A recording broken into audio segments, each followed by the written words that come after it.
This is Bubagra here. I am appealing to everyone. मैं सबको appeal कर रहा हूँ गंड तेजा में काम रहो।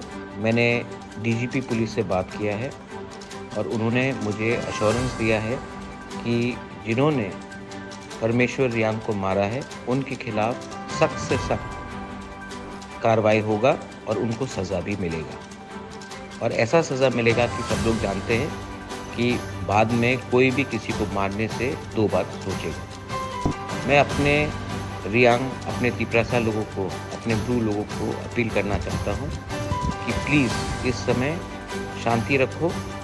मैं खुद आऊँगा गंड तेजा और आपसे मिलूँगा और आपको सपोर्ट करूँगा, लेकिन वायलेंस से कुछ नहीं मिलेगा। मैं खुद आ रहा हूँ, परिवार से मिलूँगा, उनको हेल्प भी करूँगा और आपको जस्टिस भी दूँगा, लेकिन अभी वायलेंस से कुछ नहीं मिलेगा। मैं आ रहा हूँ, शांति रखो।